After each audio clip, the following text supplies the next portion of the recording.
So this is the bathroom situation. This was down the hall. My room was like the first one on the left. Now, we did have to share bathrooms, but there were only about 3 other people in the car with me for the first 9 hours. We also have a communal shower, but these were cleaned very, very frequently and kept very nice. So they provide towels, all of that stuff in the shower.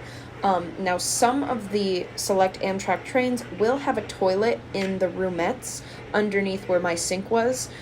Personally, I don't like that just because I don't want to eat where I'm gonna shite.